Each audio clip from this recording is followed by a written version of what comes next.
మనం నిఘంటు పరిచయం తరగతిని చెప్పుకుంటాం. అంతవరకు 12వ పద్యం ఎవరన్నా చదువుతారా? 12వ పద్యం పద్య ప్రసూనాల్లో 12వ పద్యం.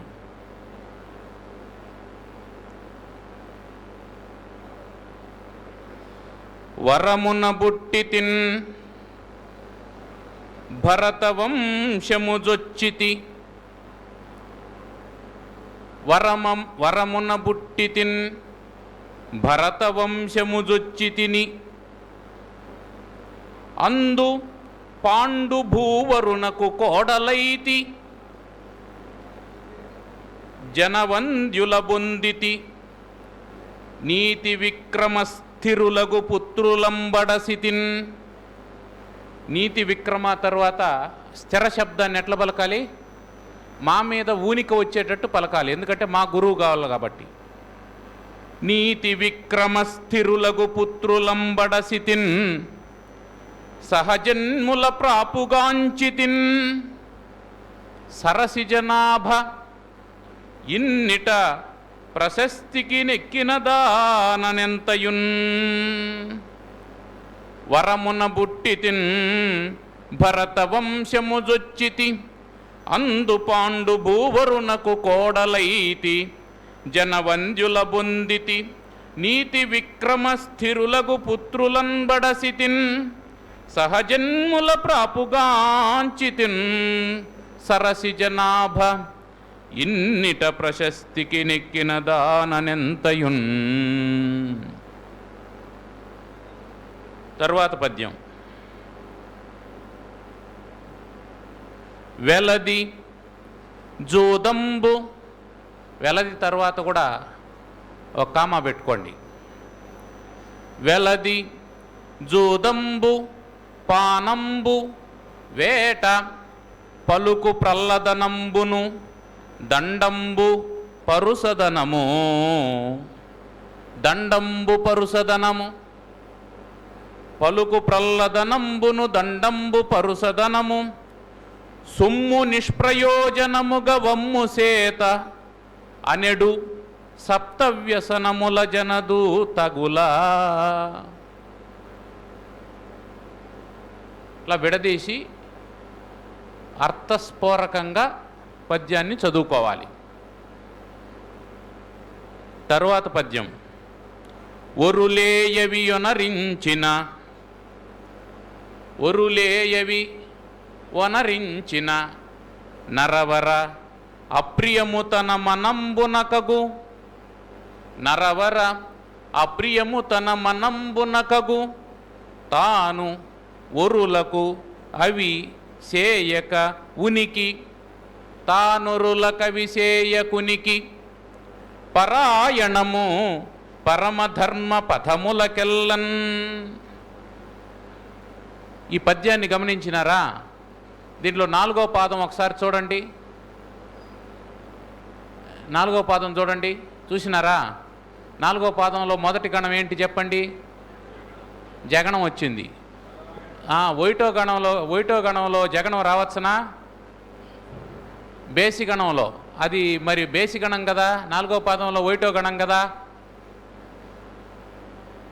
అవును కదా? అప్పుడు తిక్కనకు ఛందస్సు రాదనా?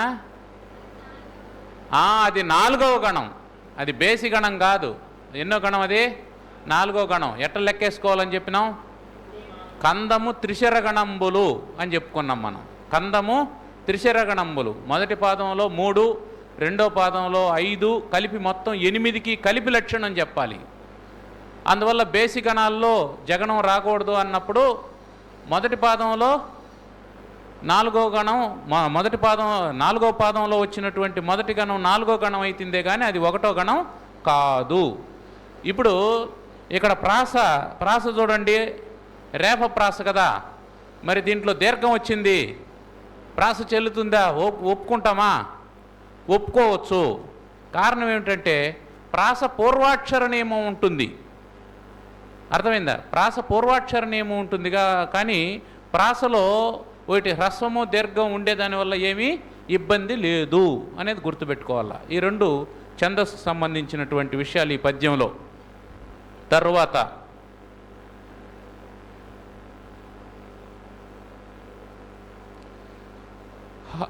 అడ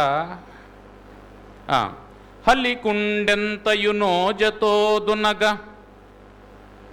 హలికుండెంతయునోజతోదునగ శీరాగ్రంబునంజోకి ప్రాణులనేకంబులు సచ్చు ప్రాణులనేకంబులు సచ్చు హింసయది అవునో కాదో వేయేలా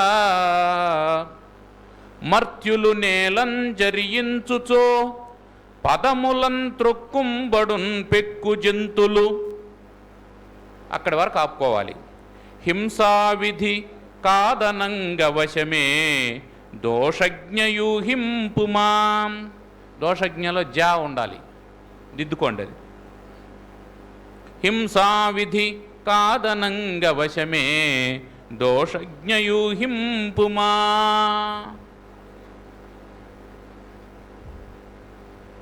తరువాత పద్యం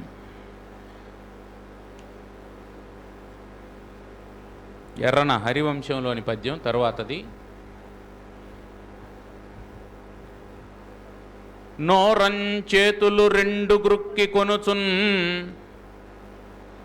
నోరంచేతులు రెండు గ్రుక్కి కొనుచున్ మోమెల్ల బాష్పాంజన స్మేరం వై తిలకింపనేర్చుచు.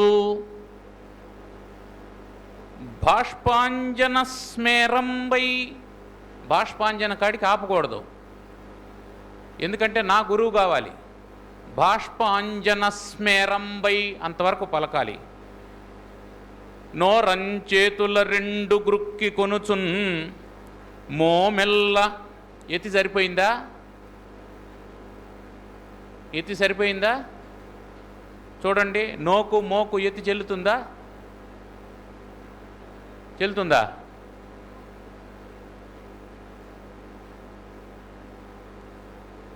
ఏమ్మా చెల్లుతుందా? ఎతి ఎతి సరిపోయిందా?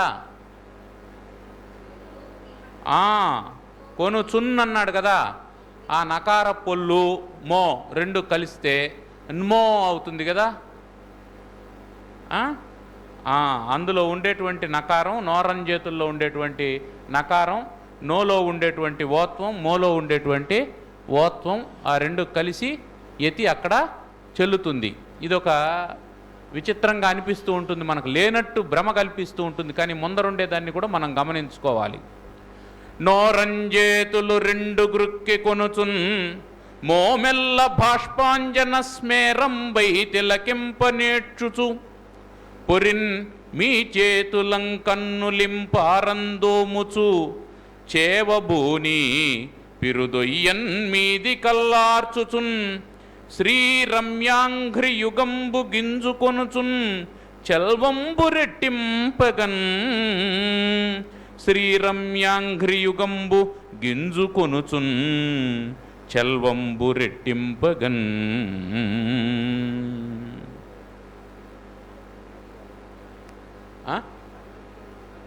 హరివంశంలోని పద్యం, బాలకృష్ణుని లీలలో. నోరంచేతులు రెండు గ్రుక్కి కొనుచున్ మోమెల్ల బాష్పాంజన స్మేరం వై తిలకింపనేర్చుచు పొరిన్ మీ చేతులన్ కన్నులింపారందోముచు చేవబూని పిరుదొయ్యన్ మీది కల్లార్చుచున్ శ్రీరమ్యాంఘ్రియుగంబు గింజుకొనుచున్ చల్వంబు రెట్టింపగన్. తర్వాత 17వ పద్యం. పొన్నలు పూచే నన్నే చూడని కుమార సంభవం. పొన్నలు పూచే పొన్నలుగి పూవక ముందర పూచే గోగులు. పొన్నలు పూచే పొన్నలుగి పూవక ముందర పూచే గోగులు. ఆ పొన్నలు కొండ గోగులును పూవక ముందర పూచే బూరువు పొన్నలు పూచే పొన్నలుగి పూవక ముందర పూచె గోగులు ఆ పొన్నలు కొండ గోగులును పూవక ముందర పూచె బూరువు పొన్నలు కొండ గోగులును బూరువులున్ ఒగి పూవకుండగా మున్నవనంబునన్ కలయ మోదుగలొప్పుగా పూచే ఆమనిన్. దీంట్లో ముందుగా ఏది పూసినాయి? మోదుగలు పూసాయి. పొన్నలు పూచే పొన్నలుగి పూవక ముందర పూచె గోగులు ఆ పొన్నలు కొండ గోగులును పూవక ముందర పూచె బూరువు పొన్నలు కొండ గోగులును బూరువులున్నొగి పూవకుండగా మున్నవనంబునన్ కలయ మోదుగలొప్పుగా పూచె ఆమనిన్ ఆమనిన్. అట్లా చదువుకోవాలా. తర్వాత పద్యం కూడా చదివి ఆపేస్తాను. వచ్చేసినట్టేనా అందరూ? రైట్. తర్వాతది ద్విపద మాలిక, పాల్కురికి సోమన బసవ పురాణంలో నుంచి. తల్లి గల్గిన నేల తపసిగానిచ్చు తల్లి గల్గిన నేల తలజడల్ గట్టు తల్లి గల్గిన నేల తపసిగానిచ్చు తల్లి గల్గిన నేల తలజడల్ గట్టు తల్లియున్న విషంబు త్రావనేలిచ్చు తల్లియుండిన తోళ్ళు దాల్పనేలిచ్చు తల్లి పాముల నేల దరియింపనిచ్చు తల్లి బూడిదయేల తాపూయనిచ్చు తల్లి ఉచ్చునే భువి తనయుని తిరియు తల్లి ఉచ్చునే సుతువల్ల కాటికిని తల్లి లేకుండిన తనయుండుగానా ప్రల్లదుడయ్యిన్ని వాట్లకు వచ్చే అని పరమేశ్వరుని గురించి వర్ణించినటువంటిది. దాని కింద మంజరీ ద్విపద అని ఉంటుంది. ద్విపదకు మంజరీ ద్విపదకు తేడా ఏమిటంటే ప్రాస నియమం ఉండదు, అంతే. అదొకటి మనం గుర్తుపెట్టుకోవాలి. ఈ విధంగా పద్యాలని చక్కగా అర్థవంతంగా విడదీసి చదువుకుంటూ ఇందులో ఉన్నటువంటి 116 పద్యాలు మీరు చక్కగా కంఠస్థం చేసుకుంటే మీకు పదార్థ జ్ఞానం కలిగి పద్యం రాసేటువంటి సోయగం లభిస్తుందని తెలియజేసుకుంటూ ఇప్పుడు మనం నిఘంటు పరిజ్ఞానం అనేటువంటి తరగతిలోకి వెళ్తూ ఉన్నాం. కూర్చోమ్మా, కూర్చోండి. అవసరమైనటువంటివి రాసుకోండి. నిఘంటు అంటే ఏమిటి? నిఘంటు అంటే శబ్దాలను వాటి జ్ఞానాన్ని వాటి అర్థాలను తెలియజేసేటువంటి గ్రంథానికి నిఘంటు అని పేరు. నిఘంటువు కేవలం శబ్దాన్ని దాని అర్థాన్ని మాత్రమే తెలియజేయదు, శబ్ద స్వరూప స్వభావాలను కూడా చెప్తుంది. స్వరూప స్వభావాలంటే ఏమిటి? ఆ శబ్దం సంస్కృతమా, తెలుగా, దేశ్యమా, అన్యదేశ్యమా, తత్సమమా, తద్భవమా మొదలైనటువంటి వివరాలన్నీ మనకు నిఘంటువు తెలియజేస్తుంది. అంటే పదాలు ఇన్ని రకాలుగా ఉంటాయి. దీంట్లో మళ్ళీ లింగ భేదాన్ని కూడా తెలియజేస్తుంది. అది స్త్రీలింగమా పుంలింగ శబ్దమా అనేది కూడా తెలియజేస్తుంది. మనం డిక్షనరీ చూసేటప్పుడు ఆ పదం చూస్తాం, దాని పక్క నుండి అర్థం చూస్తాం.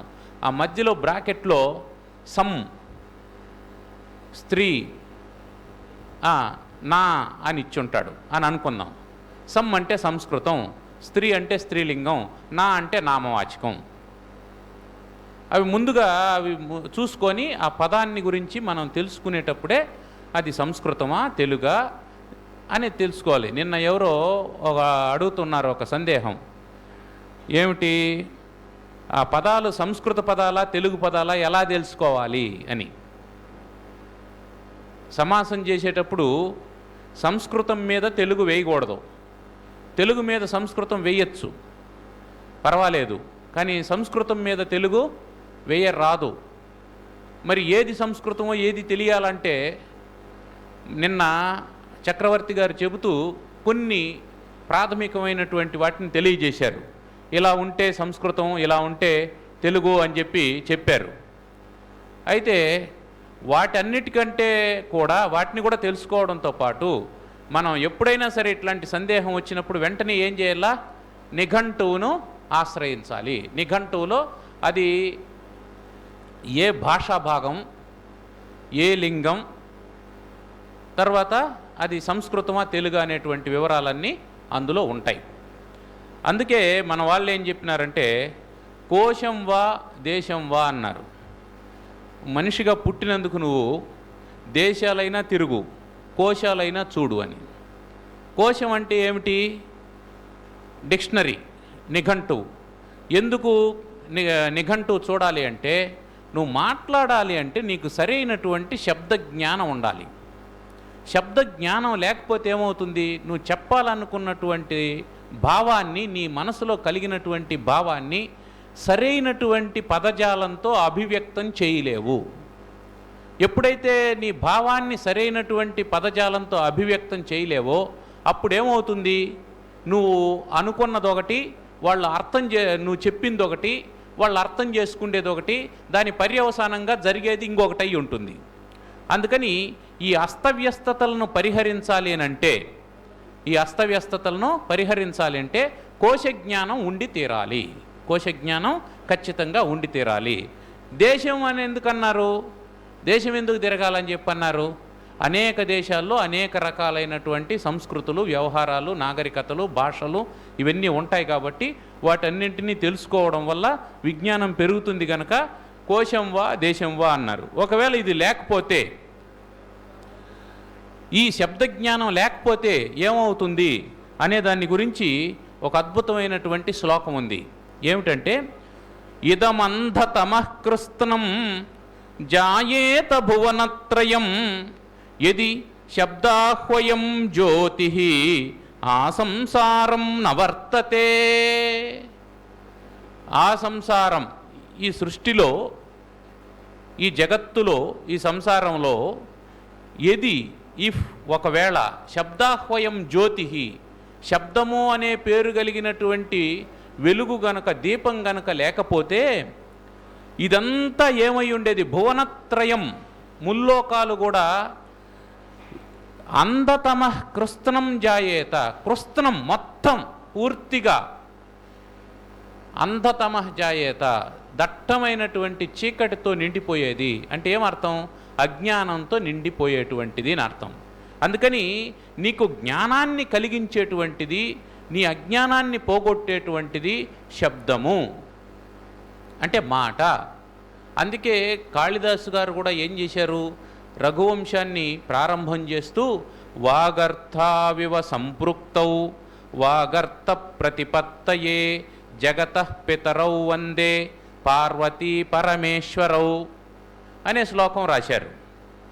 ఈ శ్లోకం ఒక సినిమాలో కూడా వచ్చింది, మీరు గమనించుంటారు, సాగర సంగమం. దాంట్లో ఒక చమత్కారం చేసినారు. ఏమిటంటే జగతః పితరౌ వందే పార్వతీప రమేశ్వరౌ అని. అయితే ఇలా చేయొచ్చునా చేయకూడదా అనేది మనకి ఎట్ట తెలుస్తుంది? పార్వతీప అంటే పార్వతీదేవి పతి. నేను అనుకున్నాం మనం నిషిద్ధాచార్య చెప్పేటప్పుడు పారాస్తే పతి అనే అర్థం వస్తుంది అని. పార్వతీప అంటే పరమేశ్వరుడు, ఈశ్వరుడు. రమేశ్వరవు అంటే రమా ప్లస్ ఈశ్వర, రమేశ్వర. రమేశ్వరుడు అంటే విష్ణువు అని అర్థం. ఎందుకు ఆ విధంగా విడదీశారు అని అంటే జగతః పితరౌ వందే అని చెప్పన్నాడు. జగతః పితరౌ, పితృశబ్దం రుకారాంతం పుంలింగం, అది పితా పితరౌ పితరహ అని ఉంటుంది. కాబట్టి ద్వివచనంలో పితరౌ అని ఉంటుంది. ఇద్దరు తండ్రులు అని అర్థం. ఇద్దరు తండ్రులు అనే అర్థం ఇచ్చేటువంటి పదం అక్కడ ఉంది కాబట్టి ఏం చెప్తున్నాడు?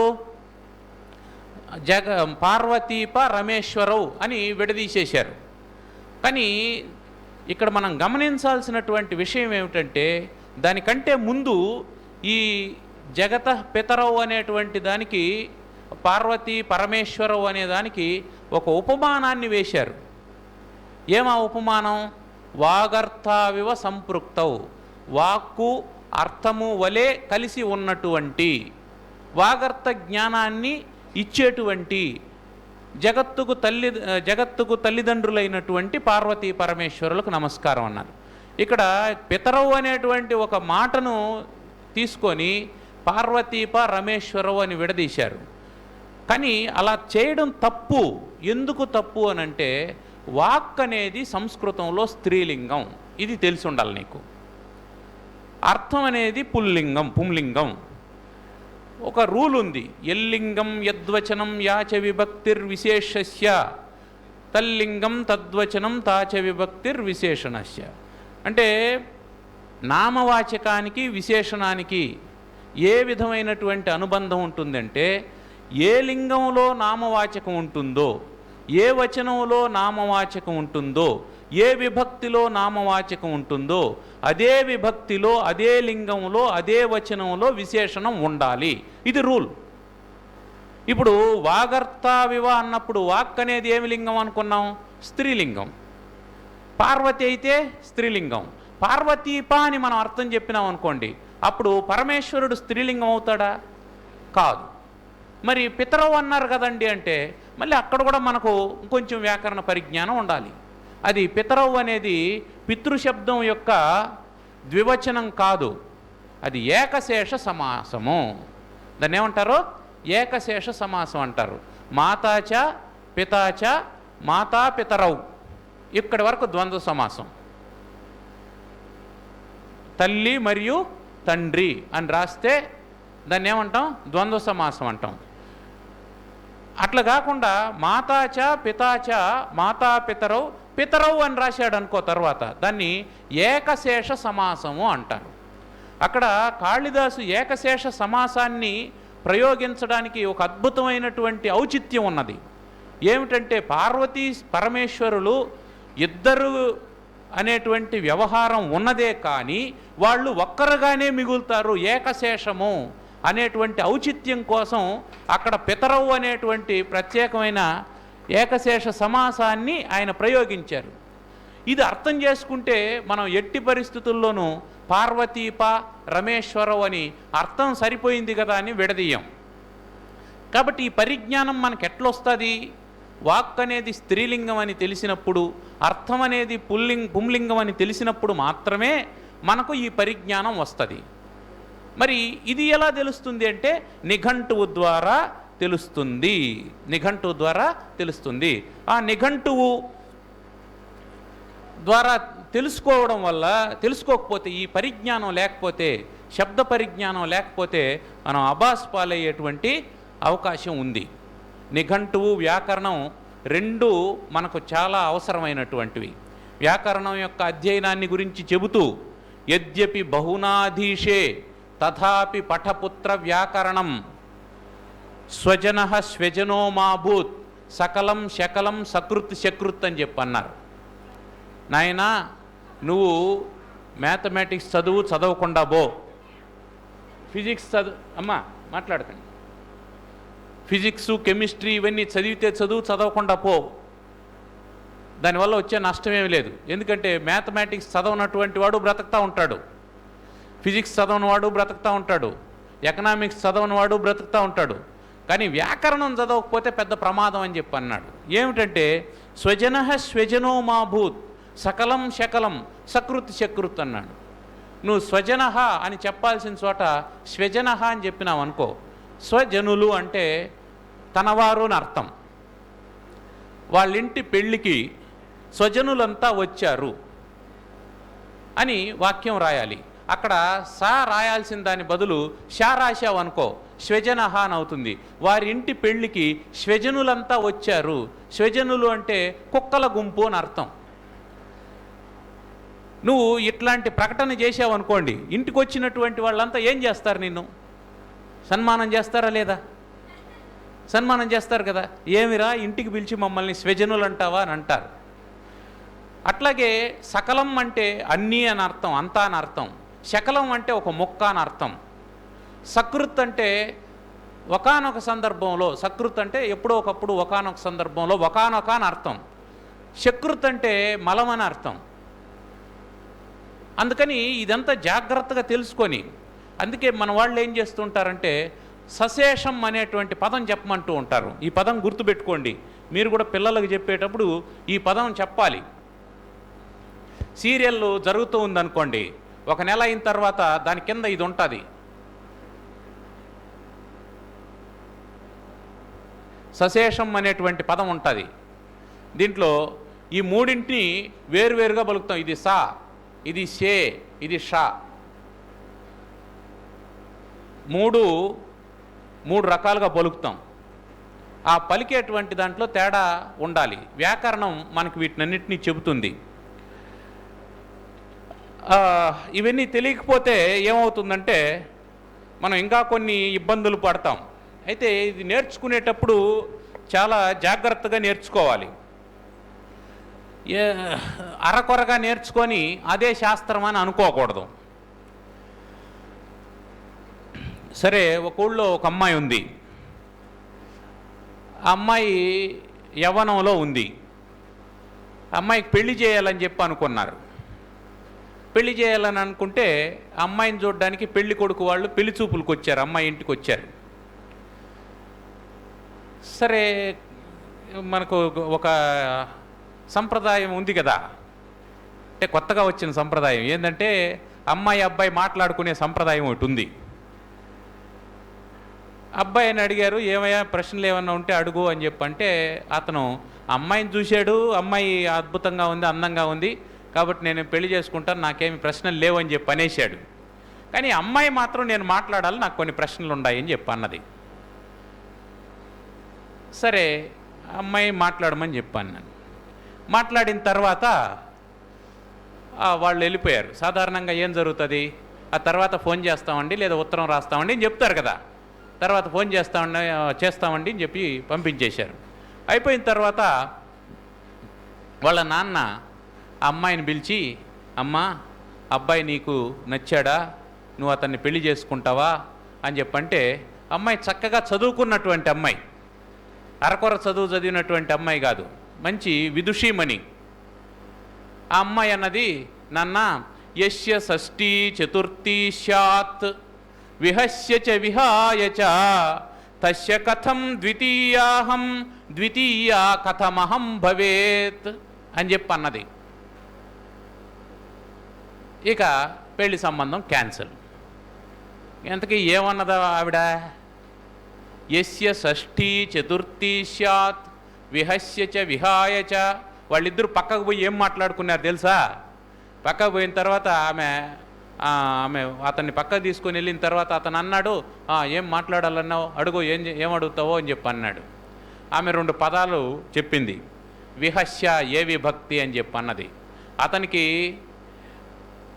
రామశబ్దం బాగా తెలుసు, అదొక్కటే తెలుసు. అతనికేం తెలుసు? రామశబ్దం మాత్రమే తెలుసు. అందుకని విహస్య అనగానే, ఓ ఇది చెప్పలేమా, షష్ఠీ విభక్తి అని చెప్పి అన్నాడు. పోనీ విహాయ అంటే అది రామాయలాగా చతుర్థీ విభక్తి అని చెప్పి అన్నాడు.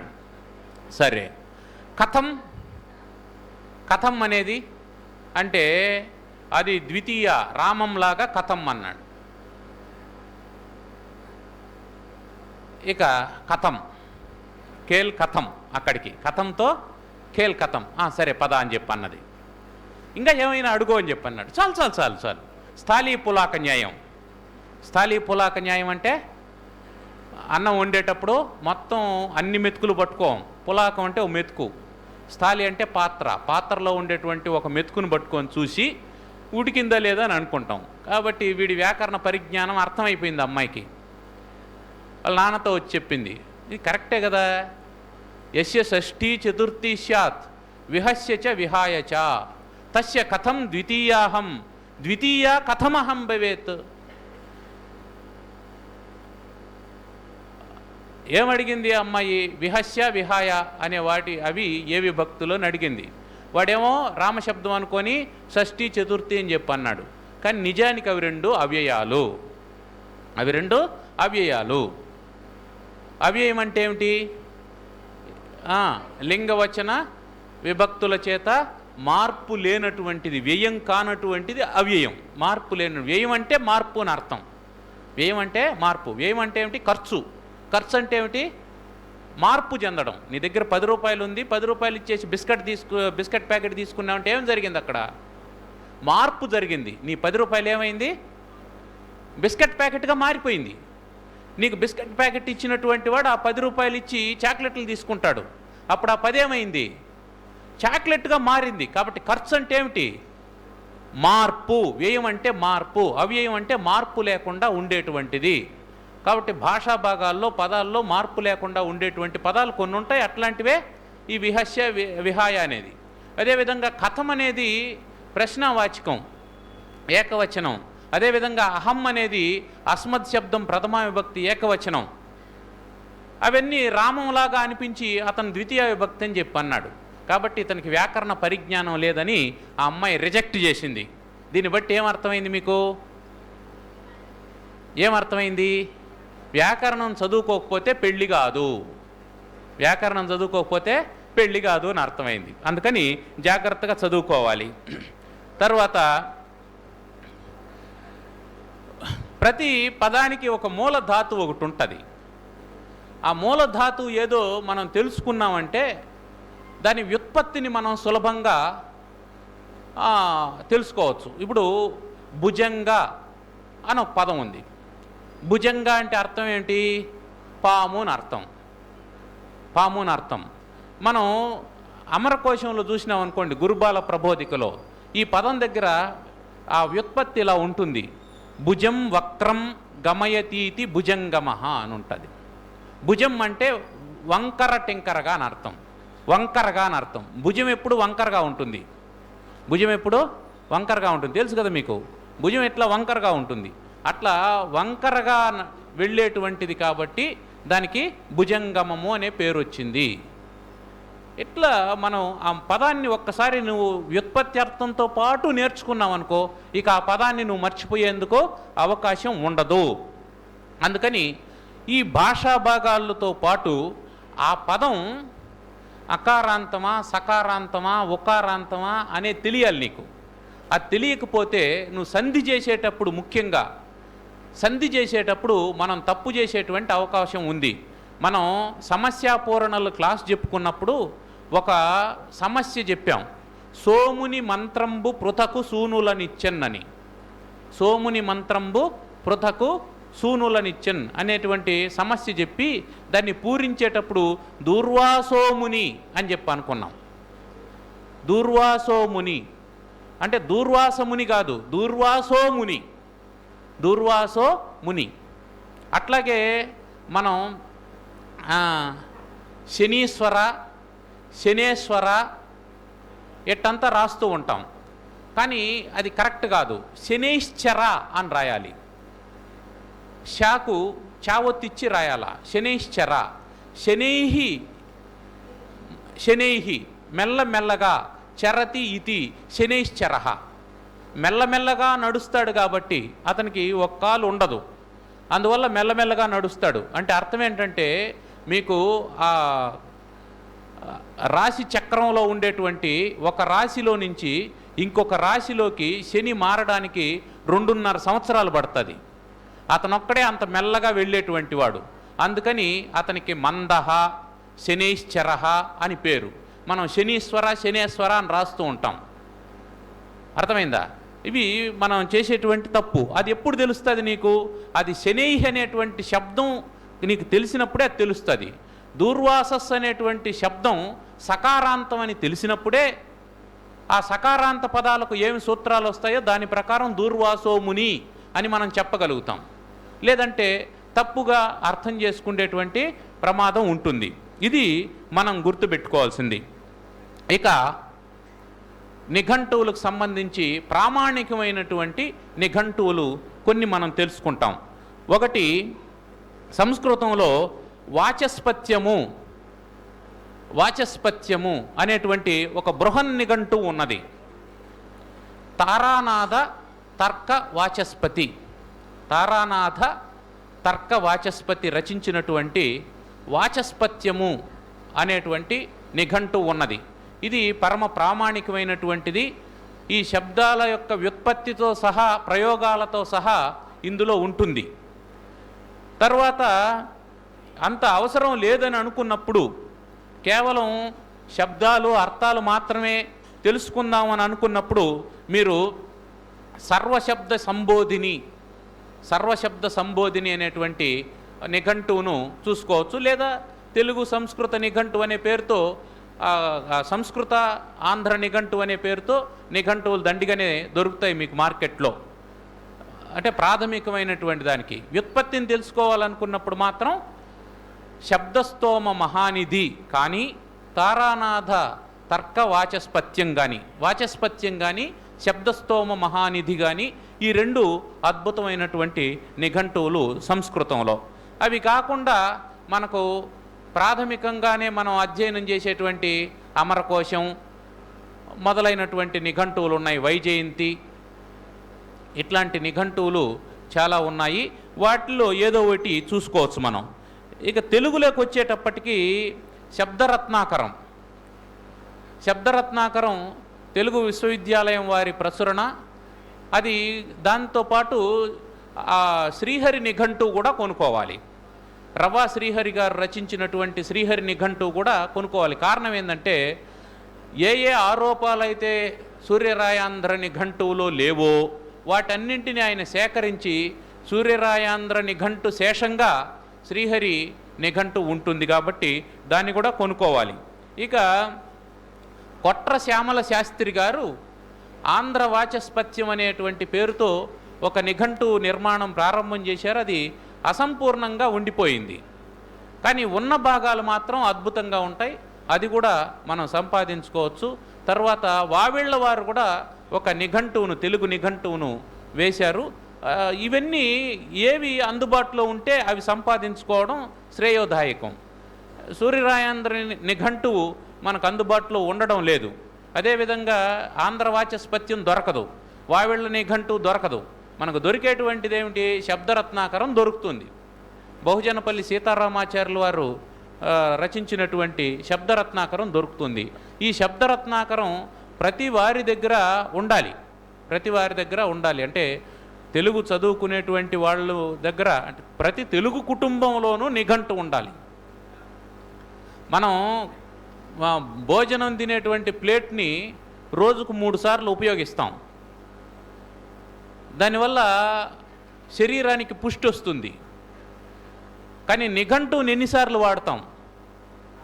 నెలకొకసారైనా దాన్ని తాకుతామా? కనీసం భయం దాన్ని తాకాలంటే, ఎక్కడ షాక్ కొడుతుందో అని. అలా ఉండకూడదు. నిఘంటువు మనతో పాటు ఉండాలి నిరంతరం. ఇప్పుడు కొత్త సాంకేతిక పరిజ్ఞానం వచ్చిన తర్వాత మనకు నిఘంటువులన్నీ ఫోన్లలోకి వచ్చేస్తూ ఉన్నాయి. అట్లాంటి సంబంధించినటువంటి ఒక అప్లికేషన్ని మీరు డౌన్లోడ్ చేసి పెట్టుకున్నారంటే ఎప్పుడు సందేహం వచ్చినా దాంట్లో నుంచి మీరు చూసి తెలుసుకునేటువంటి అవకాశం ఉంటుంది. ఇక తెలుగులో సంస్కృతంలో అమరకోశంతో పాటు విశ్వకోశం, తర్వాత మేదినీ కోశం, వైజయంతి, ధనంజయ నిఘంటువు ఇట్లాంటి నిఘంటువులన్నీ ఉన్నాయి. వీటికి సంబంధించి మన అవధాన పుష్కరిణిలో ఈ నిఘంటువుల పరిచయానికి సంబంధించినటువంటి వ్యాసాలు వస్తూ ఉన్నాయి. మీరు అవధాన పుష్కరిణి చూశారంటే నిఘంటు పరిజ్ఞానం అనే పేరుతో వరుసగా వ్యాసాలు వస్తూ ఉన్నాయి. వాటిని చూడడం వల్ల మీకు కొంత పరిజ్ఞానం కలిగేటువంటి అవకాశం ఉంటుంది. ఇక తెలుగులో ఆంధ్రనామ సంగ్రహం, సాంబ నిఘంటు ఇవి పద్యాల్లో ఉన్నటువంటి నిఘంటువులు తెలుగులో. వీటిని కూడా అచ్చతెనుగు కోసం ఆంధ్రనామ సంగ్రహం మనం కంఠస్థం చేయడం అవసరం. సాంబ నిఘంటువు కూడా అటువంటిదే. ఈ నిఘంటువులన్నిటినీ జాగ్రత్తగా మనం సంపాదించి జాగ్రత్తగా ఇంట్లో భద్రపరచకుండా అప్పుడప్పుడు వాటి దుమ్ము దులుపుతూ ఉంటే మనకు కొత్త కొత్త శబ్దాలు, వాటి యొక్క ప్రయోగం, నిజానికి శబ్ద ప్రయోగం గురించి తెలుసుకోవాలంటే మాత్రం మనం ఖచ్చితంగా సూర్యరాయాంధ్ర నిఘంటు చూడాల్సిందే. సూర్యరాయాంధ్ర నిఘంటువులో ప్రయోగాలతో సహా ఇచ్చుంటారు. మిగతా వాటిలో శబ్దము, దాని అర్థం మాత్రమే ఇచ్చుంటారు. ఇది మనం గుర్తుపెట్టుకోవాల్సింది. ఇక అవధానాలకు అవసరమైనటువంటి అవధానులకు అవసరమైనటువంటి ముఖ్యమైనటువంటి నిఘంటువు ఇరుపగ దండనాథుడు రచించినటువంటి నానార్థరత్నమాల. ఇరుపగ దండనాథుడు రచించినటువంటి నానార్థరత్నమాల. ఇక ఏకాక్షరాలకు సంబంధించి సౌభరి నిఘంటువు అని ఒకటి ఉన్నది. ఇది మంత్రశాస్త్రానికి సంబంధించినటువంటి ప్రయోగాల్లాగా ఉంటుంది. చెప్పండి. దండిగా దొరుకుతున్నాయి, ఆన్లైన్లో ఉన్నాయి. నానార్థరత్నమాలు ఉంది, ఏమి ఇబ్బంది లేదు. సౌభరి నిఘంటు అనేది ఏమిటంటే అది ద్వ్యక్షరమాల ఏకాక్షరమాల అని ఉంటుంది, 2 భాగాలుగా ఉంటుంది. అది గుణింతం పద్ధతిలో ఉంటుంది. క్తా క్తా క్తి కిది క్తు తు క్తే ఇట్లా కాకతా వస్తిచ్చి క్తా రాస్తే కాగుణింతంలో వచ్చేటువంటి అక్షరాలకన్నిటికీ అర్థాలు ఏమేమి ఉంటాయి అనేటువంటిది చాలా చిన్న నిఘంటువు.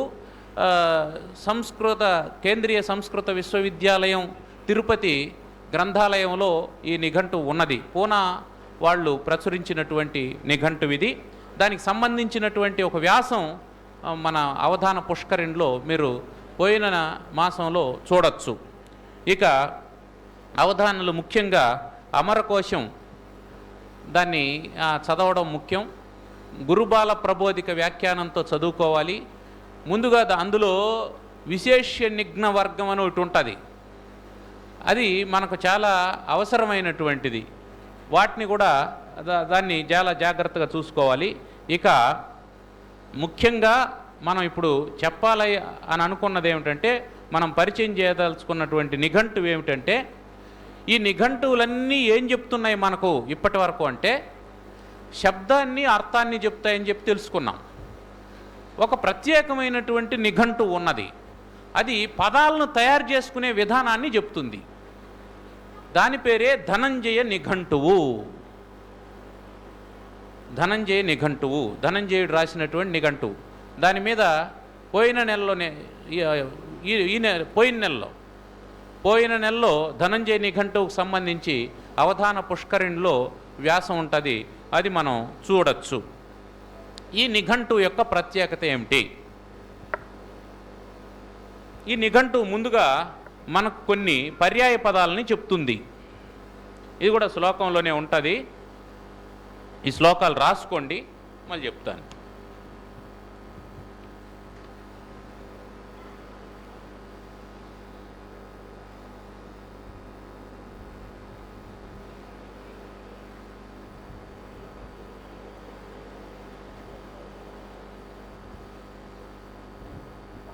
ముందుగా భూమి పర్యాయ పదాలు చెప్తున్నాడు.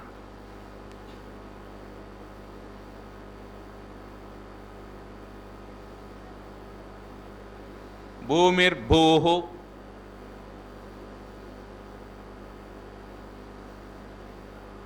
పృథివీ పృథ్వీ, భూమిర్భూః పృథివీ పృథ్వీ, గహ్వరీ మేదినీ మహీ, గహ్వరీ మేదినీ మహీ, ధరా వసుంధరా ధాత్రి,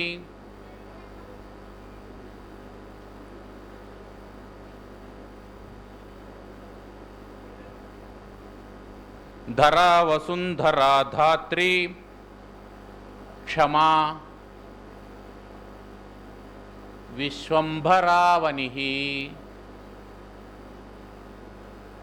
విశ్వంభరావనిః, వసుధాధరణీక్షోణి,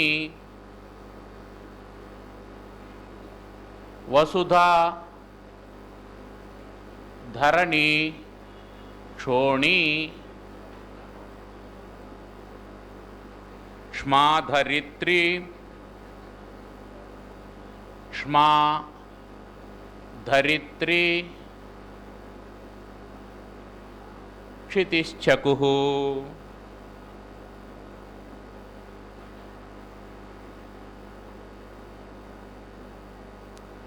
కుంభినీలోర్వరోర్వీ గౌః కుంభిని ఇలా ఉర్వరా ఉర్వీ కుంభినీలోర్వరోర్వీ గౌః గౌర్జగతి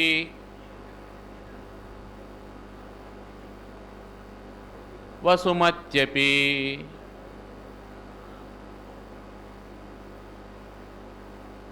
నిఘంటువులో కొన్ని పర్యాయ పదాలు చెప్పి అపి అని అన్నాడంటే ఇక్కడికి అయిపోలేదు, ఇంకా కొన్ని ఉన్నాయి అని అర్థం. ఇంకా కొన్ని ఉన్నాయి, కొన్ని చెప్తున్నాను అని అర్థం. ముఖ్యమైనటువంటివి చెప్పారు. ఇప్పుడు దీంట్లో 27 పదాలు ఉన్నాయి. మీరు సపరేట్గా రాసుకుంటే 27 అవుతాయి. భూమి, భూహు, భూమి, భూహు, పృథివీ, పృథ్వీ,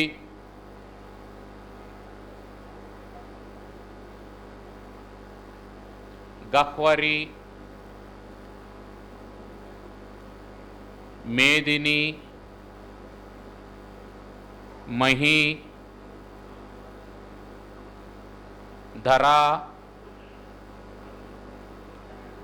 వసుంధర,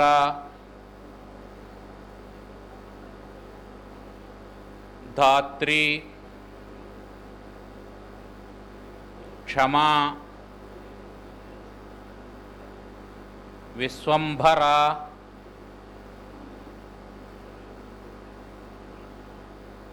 అవనిః, వసుధ, ధరణి, క్షోణి, క్ష్మా, ధరిత్రి, క్షితి, కుహు,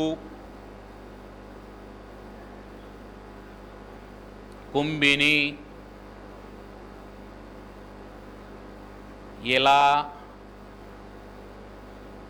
ఉర్వర, ఉర్వి, గౌః, జగతి, వసుమతి.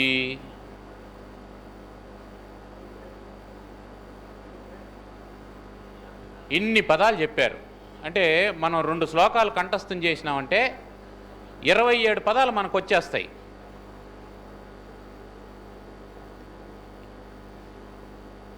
దీంట్లో అవధానులకు బాగా ఉపయోగపడేటువంటి పదాలు భూ అనే ఏకాక్షరం ఉపయోగపడుతుంది.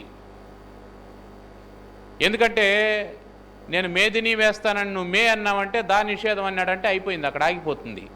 భూ అనేసినావంటే ఇంకేమి నిషేధం చేసేదానికి లేదు, భూమి అయిపోయింది. అదేవిధంగా క్ష్మా, గౌః, కుహు, ఈ 4 ఏకాక్షర పదాలు. ఇలా అనేది ఉందే, ఇది కూడా ఏకాక్షరం లాంటిదే, సంధి చేసుకోవచ్చు. ఈతో సంధి చేసి చెప్పినామంటే ముందు అక్షరాన్ని తర్వాత లా అనొచ్చు. ఇట్లా ఇవి మనం హాయిగా వాడుకోదగినటువంటివి. ఇప్పుడు ఇవి చెప్పిన తర్వాత నిఘంటువు ఏం చెప్తుందంటే, ఓయ్ ఓయ్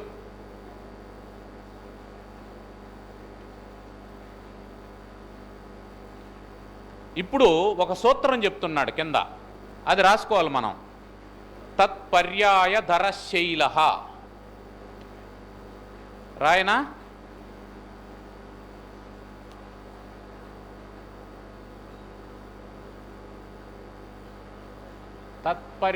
తత్పర్యాయ ధరశైలః. తత్పర్యాయధరశైలః.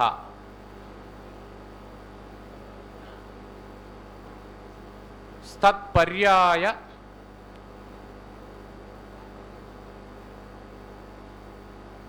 పతిర్నృపః.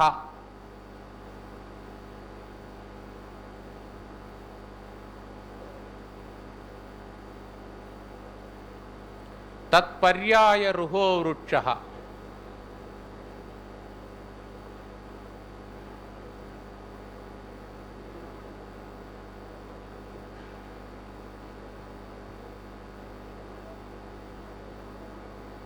శబ్దమన్యంచ యోజయేత్.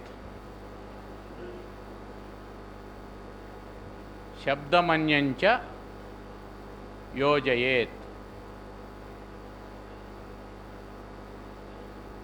ఇది సూత్రం. ఇట్లా ఒక సూత్రాన్ని చెప్తున్నాడు. తత్పర్యాయధర శైలః. శైలః అంటే పర్వతం అని అర్థం, కొండ అని అర్థం. భూమి పర్యాయ పదాల మీద ధర పర్యాయ పదాలు వేస్తే పర్వతం అనే అర్థం వస్తుంది. ఈ ధర అనేదానికి ధర,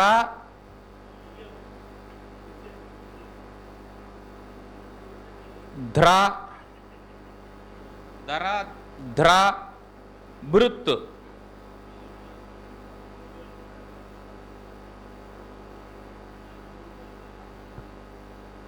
ఇట్లా మూడు ఉన్నాయనుకోండి. ఇప్పుడు ఏం చేస్తాం? ధర వాడతాం. భూమి ధర, భూధర, పృథివీధర, పృథ్వీధర, గహ్వరీధర, మేదినీధర, మహీధర, ధరాధర, వసుంధరాధర, ధాత్రీధర, క్షమాధర, విశ్వంబరాధర, అవనీధర, వసుధాధర, ధరణీధర, క్షోణీధర, క్ష్మాధర, ధరిత్రీధర, క్షితిధర, కుధర, కుంభినీధర, ఇలాధర, ఉర్వరాధర, ఉర్వీధర, గౌధర, గౌర్ధర, జగతీధర, వసుమతీధర. దీంతో 27 అయినాయి. అంటే ఇప్పుడు నీకు కొండకి ఎన్ని పేర్లు తెలుసు? 27 తెలుసు. మళ్ళీ దీంతో ధ్రాతో కూడా వేసుకోవచ్చు. దీని భూమిధ్ర, భూధ్ర, పృథివీధ్ర అన్నామనుకో, అప్పుడు ఎన్ని అవుతాయి? ఇంకొక 27 అవుతాయి. ఇంకొక 27 అవుతాయి. మళ్ళీ భృత్తో వేసుకోవచ్చు. భూమి భృత్, భూభృత్, పృథివీ భృత్, పృథ్వీ భృత్ అని మొదలు పెట్టామనుకో, అప్పుడు ఇంకెన్ని అవుతాయి? అప్పుడు ఇంకొక 27 అవుతాయి. 3 27 ఎంత? 80. ఏంటి? 81. అంటే నీకు 27 పర్యాయ పదాలు భూమికి తెలుసు. పర్వతానికి సంబంధించి ఎన్ని తెలుసు? 81 పదాలు తెలుసు. 81 పదాలు పర్వతానికి సంబంధించి తెలుసు. ఎన్ని నేర్చుకున్నావు నువ్వు? ఒక శ్లోకం, 2 శ్లోకాలు నేర్చుకున్నావు అంతే. 2 శ్లోకాలు నేర్చుకొని నువ్వు 81 పదాలు పర్వతానికి పర్యాయ పదాలు రాయగలుగుతున్నావు. అంతేకాదు, రెండోది ఏం చెప్పాడు? తత్పర్యాయ పతిర్నృపః అన్నాడు. ఇప్పుడు భూమి పర్యాయ పదాలకు రాజు పతి పర్యాయ పదాలు, పతి, పతి అంటే భర్త, పతి పర్యాయ పదాలు కానీ చేర్చినామంటే రాజు అని అర్థం వస్తుంది. ఏమున్నాయి పతికి పర్యాయ పదాలు? పతి తెలిసిందే. పతిని పాగ అని కూడా రాయొచ్చు. ఇది కూడా తెలుసుకున్నాం మనం నిన్న. పతి పా, ధవ, భర్త, ఈశ, ఇన, ఈశ్వర, స్వామి, నాథ కూడా రాయొచ్చు. ఎన్ని చెప్పండి? 1 2 3 4 5 6 7 8 9.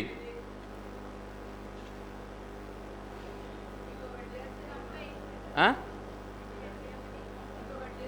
270లో నుంచి 27 తీసేయండి. 243. 243 పదాలు తెలుస్తాయి నీకు రాజుకు పర్యాయ పదాలు. 243 పర్యాయ పదాలు నీకు రాజుకు తెలుస్తాయి. ఇప్పుడు పద్యం రాసేదానికి నీకేం కష్టమో చెప్పు. ఎక్కడ యతి ఇబ్బంది అవుతుంది, ఎక్కడ ప్రాస ఇబ్బంది అవుతుంది? యతి ప్రాసలను వేయలేకపోవడానికి కారణం ఏంటి? పదాలు తెలియకపోవడమే కదా.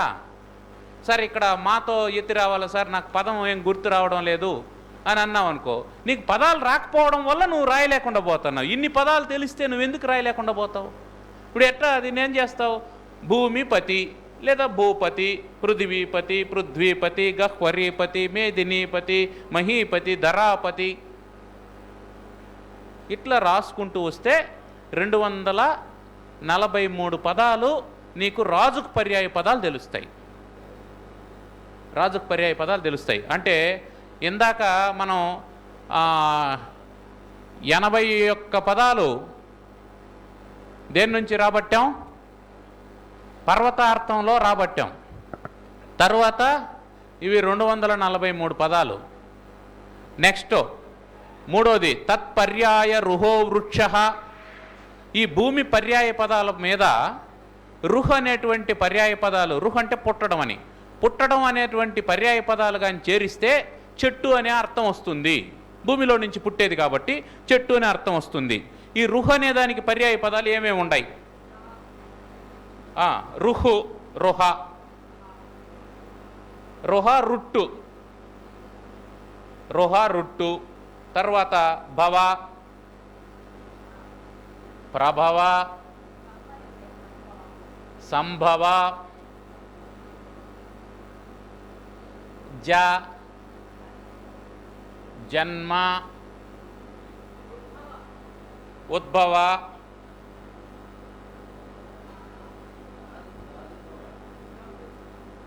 ప్రాదుర్భవ కూడా రాసుకోవచ్చు. ఇప్పుడు ఇక్కడి వరకే అనుకున్నాం. 1 2 3 4 5 6 7 8.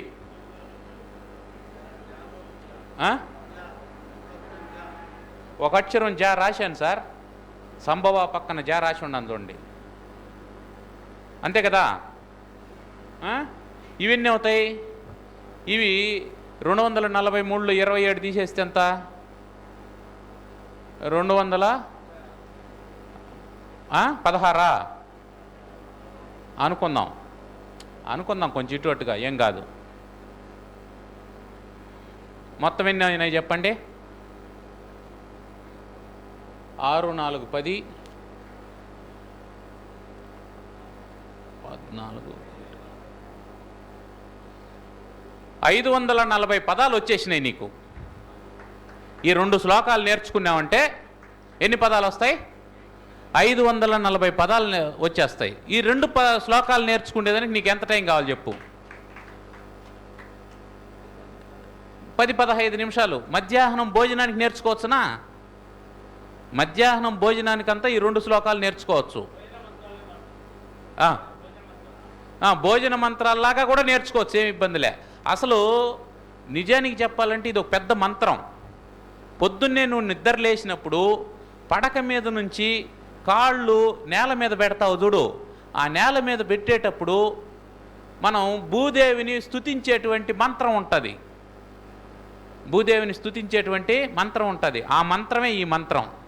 భూమిర్భూ పృథివీ పృథ్వీ గహ్వరి మేదిని మహి ధరా వసుంధరా ధాత్రి క్షమా విశ్వంబరావని వసుధా ధరణీక్షోణీక్ష్మా ధరిత్రి క్షితిశ్చకు కుంభిని ఇలా ఉర్వరా ఉర్వి గౌహ్ జగతి వసుమత్యపి అని చెప్పేసి నువ్వు కాళ్ళు కింద పెట్టచ్చు అని చెప్పి ఒక నమస్కారం చేసుకున్నావంటే భూదేవికి నువ్వు నమస్కారం చేసినట్టే. భూదేవికి నమస్కారం చేసిన పుణ్యము వస్తుంది, శ్లోకాలు నేర్చుకున్నటువంటి పురుషార్థము లభిస్తుంది. కాబట్టి పుణ్యానికి పురుషార్థానికి రెండింటికి సరిపోయేటువంటి శ్లోకాలు రాసుకున్నారనుకుంటా. అందరూ రాసుకున్నారు కదా. ఇవి కూడా రాసుకున్నారా? రుహ రుట్టు భవ ప్రభవ సంభవ జ జన్మ ఉద్భవ. దీంతో కుదిరితే మీరేం చేస్తారంటే ఈ 540 పదాలను ఒకసారి రాసేయండి నోట్బుక్లో. నోట్బుక్ అయిపోతే కొత్తది కావాలంటే నేను మళ్ళీ ఇప్పిస్తా. ఒకసారి రాసేయండి. రాసినారంటే అప్పుడు మీకు అర్థం అవుతుంది, ఒరే ఇన్ని పదాలు తెలిసినా మనకు అనేసి. దేనికి సంబంధించి? భూమి, తర్వాత చెట్టు, రాజు. భూమి, చెట్టు, రాజు, తర్వాత పర్వతం. ఇప్పుడు ఇంకొక టెక్నిక్ చెప్తాను చూడండి. ఇప్పుడు తత్పర్యాయ ధర శైల అన్నాం కదా, అవునా కదా? ఇప్పుడు నీకు పర్వతం పేరు తెలిసింది, పర్వతానికి పర్యాయ పదం తెలిసింది. పార్వతీదేవి పర్వతరాజు పుత్రిక. అవునా కదా? నిన్న మన సాహిత్య అవధానంలో గ్రావజ అనే పదాన్ని ప్రయోగించినాడు. గ్రావజ అంటే అర్థం ఏమిటి? గ్రావం అంటే కొండ. గ్రావంబంత గజంబును మావటివాడెక్కినట్లు మహిళ సుమతి నేర్చుకున్నారు కదా. అది గ్రావంబంత గజంబును అంటే కొండంత ఏనుగు మీదకి మావటివాడెక్కినట్టు అని చెప్పి, గ్రామం అంటే కొండ. గ్రావజ అనే పదాన్ని ప్రయోగించినాడా లేదా? ప్రయోగించాడు. ఇప్పుడు గ్రావ అంటే ఏమర్థం? కొండ. దాని పక్కన జా చేరిందంటే ఏమైంది? పార్వతి అయింది. ఇప్పుడు పర్వతానికి మనకు ఎన్ని తెలుసు పేర్లు? 87 తెలుసు. ఈ 87 పక్కన, దేని పక్కన? 87 పక్కన రుహు, రుట్టు, భవ, ప్రభవ, సంభవ, జ, జన్మ, ఉద్భవ ఎన్ని? 1 2 3 4 5 6 7 8 ఇంటూ 8.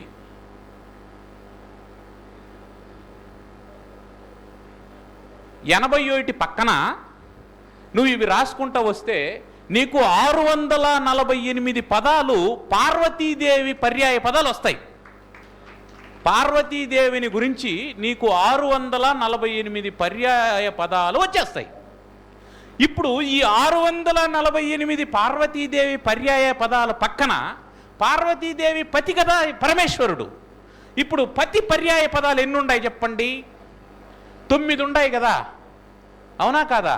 ఈ 9 పర్యాయ పదాలు దీని పక్కన చేర్చినారనుకోండి, అప్పుడేమవుతుంది? ఎన్ని అవుతుంది చెప్పండి? 9 8 72, 9 4 36, ఒక 7 కదా. చెప్పండి.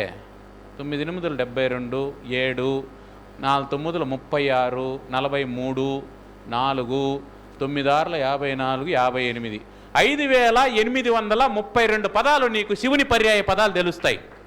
5832 శివుని పర్యాయ పదాలు తెలుస్తాయి. అర్థమవుతుందా? కాబట్టి 2 శ్లోకాలతో నువ్వు ఇప్పుడే ఈ 2 శ్లోకాలు నేర్చుకున్న వెంటనే నువ్వు 10,000 నుంచి 15,000 పదాలు రాస్తావు. కొంచెం కాదు. ఇది అయిపోయింది ఇక్కడికి. తత్పర్యాయ ధరశైల. ఇప్పుడు తత్పర్యాయ పతి నృపహ అయిపోయింది అనుకుందాం. ఇప్పుడు చెట్టు పర్యాయ పదాలు తెలుసు నీకు. చెట్టు పర్యాయ పదాలు ఎన్ని తెలుసు? భూరుహ ఇవి ఎన్ని తెలుసు? చెట్టు పర్యాయ పదాలు 216 తెలుసు. అవునా కాదా? ఇప్పుడు చెట్టు భూమి పర్యాయ పదాలు తెలుసు కదా నీకు. భూమి పర్యాయ పదాలు ఉన్నాయి కదా, దాని పక్కన పుట్టుక అనేటువంటి పర్యాయ పదాలు చేరిస్తే భూమిలో నుంచి పుట్టింది అనే అర్థం. భూమిలో నుంచి పుట్టింది ఎవరో? సీత. తత్పర్యాయ రుహో వృక్ష కదా. అది చెట్టుకు ఏమేమి పర్యాయ పదాలు ఉన్నాయో అవన్నీ సీతకు పర్యాయ పదాలు అవుతాయి. ఇప్పుడు సీత పర్యాయ పదాల పక్కన పతి పర్యాయ పదాలు చేర్చినారనుకోండి, సీత పర్యాయ పదాలు ఎన్ని అవుతాయి? చెట్టు పర్యాయ పదాలు ఎన్ని? 216.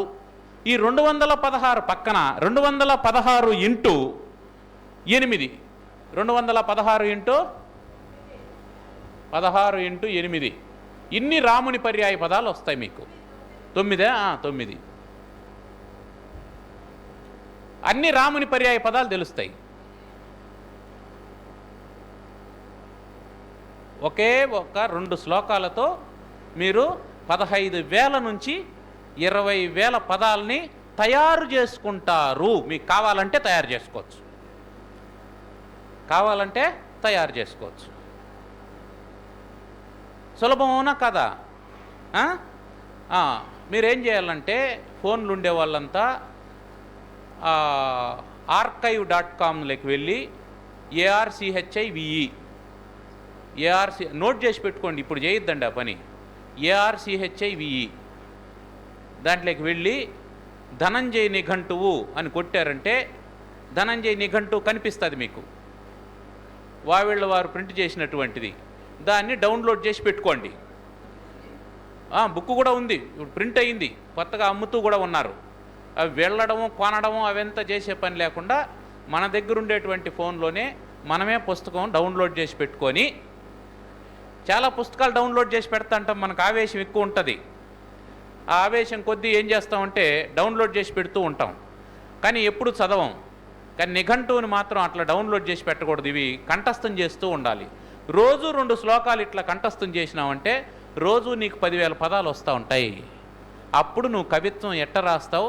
నీకు గణాలు అడ్డం అవుతాయా, ఎతి అడ్డం అవుతుందా, ప్రాస అడ్డం అవుతుందా చెప్పండి? ఏమన్నా అడ్డం అవుతాయా? ఎందుకు అడ్డం అవుతుంటాయి? నీకు వొకాబులరీ లేదు, పద సంపద నీ దగ్గర లేదు. పద సంపద నీ దగ్గర లేదు కాబట్టి నువ్వు ఏమీ రాయలేకపోతున్నావు. ఏమైనా రాయాలంటే ఆలోచన ఉంది. ఆ ఆలోచన ఏం చేయాలా? నువ్వు అక్షర రూపంలోకి మార్చాలా. You have to convert it. Convert చేయాలంటే ఆ కన్వర్షన్కి కావాల్సినటువంటి మెటీరియల్ నీ దగ్గర లేదు. ఆ మెటీరియల్ పేరే నిఘంటువు. ఆ మెటీరియల్ పేరు నిఘంటువు. శబ్దార్థ జ్ఞానం నీకున్నప్పుడు నువ్వు అది చేయగలుగుతావు. సరే, తుడిపేనా? ఇప్పుడు అర్థమైంది కదా మీకు. ఇప్పుడు దీంట్లో నుంచి భూమికి పర్వతానికి సంబంధించినటువంటివి చెట్టు ఉంది కదా, చెట్టు ఉంది కదా, ఈ చెట్టు మీద చెర, చెట్టు మీద చెర,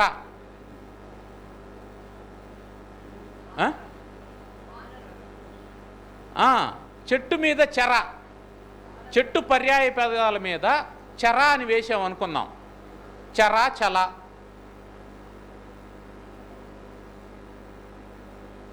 ఇవి వేస్తే కోతి అని అర్థం. కోతి అని రాయొచ్చునా? కోతి అని రాయొచ్చునా? కోతి అని రాయొచ్చునా, క్రోతి అని రాయాలనా?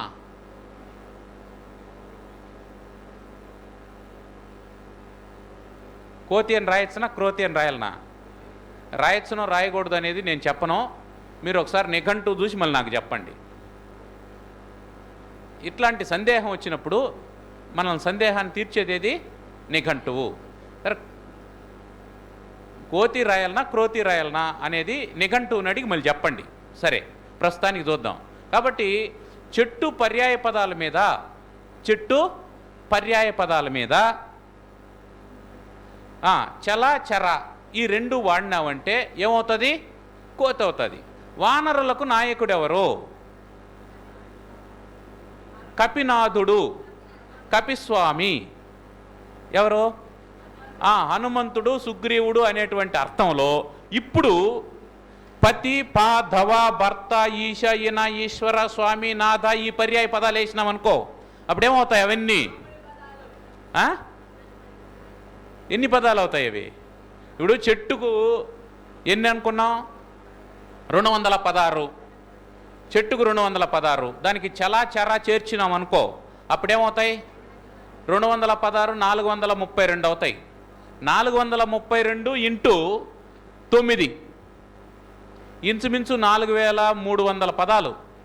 4300 పదాలు హనుమంతుని పర్యాయ పదాలు మీకు తెలుస్తాయి. కొత్తవేమీ నేర్చుకోకుండా ఈ 2 శ్లోకాలతోనే చెప్తున్నా నేను. అర్థమైందా?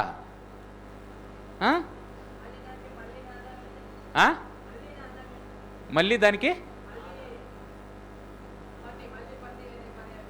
మళ్ళీ పతి అని పర్యాయ పెడితే రాముడు అయిపోతాడు.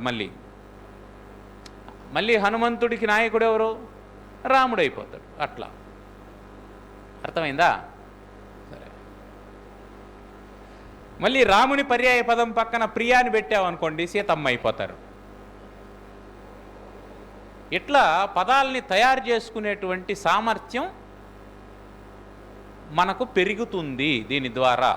ఇంకోటి చెప్తాను.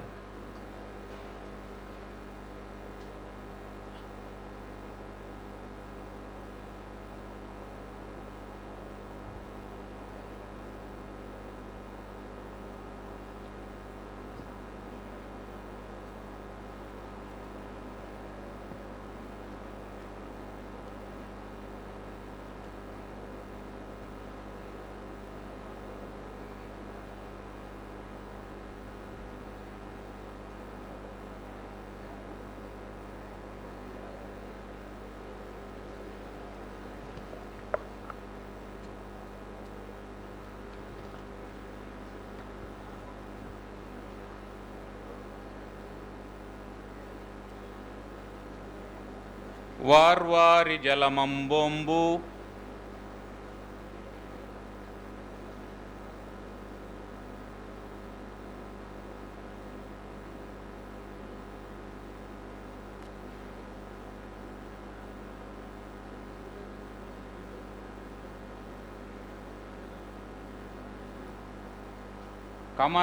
కమర్ణ సలిలం పయః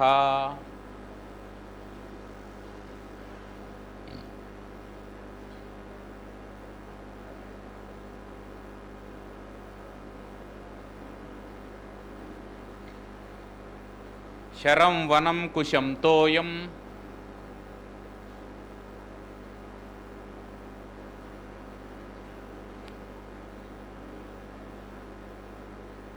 నీరం జీవనమద్విషం.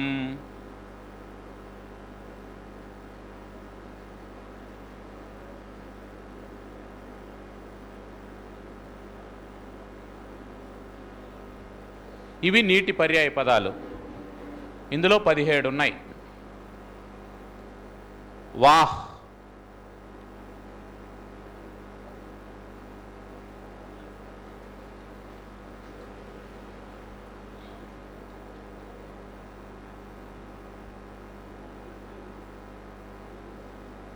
వారి,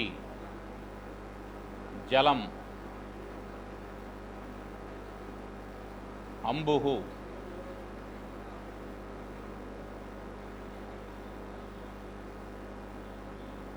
అంబస్,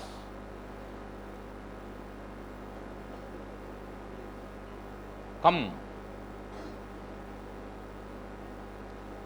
అర్ణః, సలిలం, పయః, శరం, వనం, తోయం, కుశం, నీరం, జీవనం, అప్, విషం.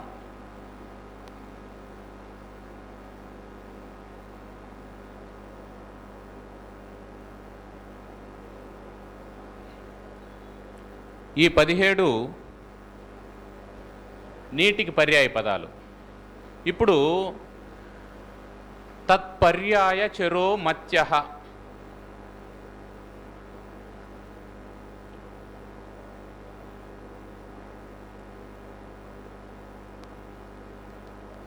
తత్పర్యాయ చరో మత్స్యః తత్పర్యాయ ప్రదో గణః.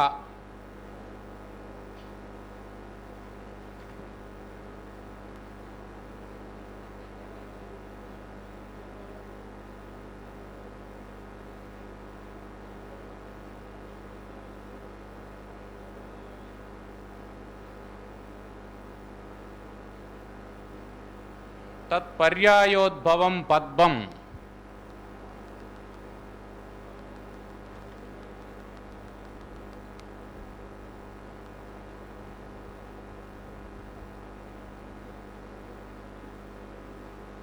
తత్పర్యాయ ధిరంబుధిః.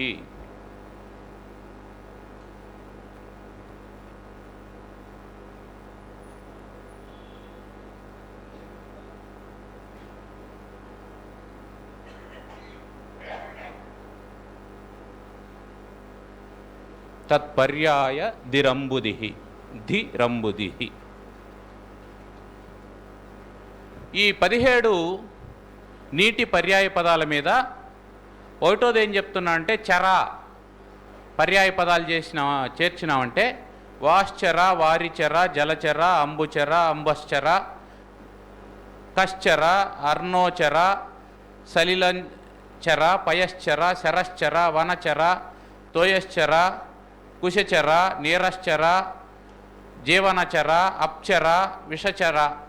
ఇట్లా చర పర్యాయ పదాలను చేర్చినామంటే అవన్నీ ఏమవుతాయి? మత్స్యః, చేప అవుతాయి. చేపకు పర్యాయ పదాలు అవుతాయి. తరువాత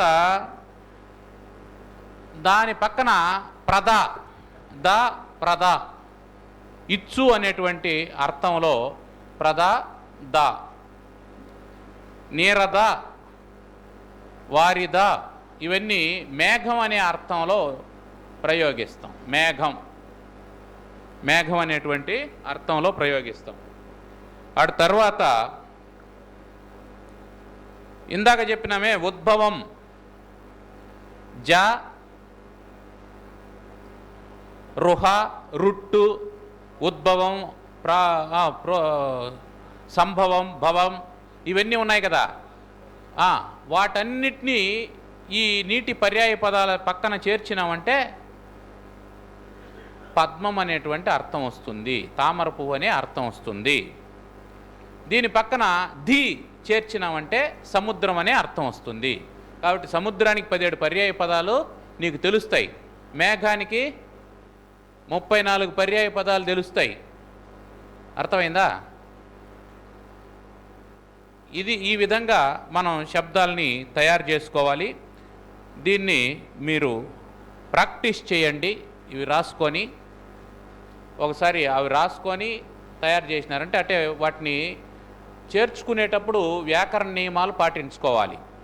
ఇప్పుడు అప్పు దీని తర్వాత ధీ రాసినారనుకోండి, అది అబ్ది అవుతుంది. ఆ పకారం బకారంగా మారిపోతుంది జస్త్వం వచ్చి. అదేవిధంగా ఇప్పుడు వా ఉంది, వాహ్, దాని తర్వాత ధీ చేర్చినారంటే వార్ధి అవుతుంది. అది వార్ధి అవుతుంది. అది ఆ విసర్గ రేఫంగా మారుతుంది. అది చూసుకోవాలి. వారిధి అవంతా అట్లాగే రాయొచ్చు. అలాగే జలజ, కంజ ఇట్లా వస్తాయి. ఇవి మనం జాగ్రత్తగా చూసుకోవాలి. దీంట్లో అవధానాలకు ఉపయోగపడేటువంటి ఏకాక్షరాలు ఈ వాహ్, కం, అప్ ఇవి చాలా ముఖ్యమైనటువంటివి. అదేవిధంగా ఈ అంబస్సు ఇవి కూడా అర్ణహ ఇవి ఏకాక్షరాలుగా సంధిగతంగా వాడుకుండేదానికి మనకు ఉపయోగపడుతూ ఉంటాయి. ఈ విషయాలన్నీ మీరు ప్రాక్టీస్ చేస్తే మరింత తెలుస్తుంది మీకు. వెంటనే మనం ఇందాక చదువుకుంటున్నామే పద్య ప్రసూనాలు అనేటువంటి పుస్తకం, దాని ఆధారంగా పురాణ పఠనానికి సంబంధించినటువంటి కావ్య పఠనం, పురాణ పద్య పఠనం అనేటువంటి అంశం మీద మీకు తరగతి నిర్వహించడానికి గౌరవనీయులు గౌరవశ్రీ అన్నంరాజు ప్రభాకర్ రావు గారు విచ్చేసి ఉన్నారు. వారి యొక్క తరగతి తర్వాత సాగుతుంది. వారిని వేదిక మీదకి రావాల్సిందిగా కోరుతూ ఉన్నాను.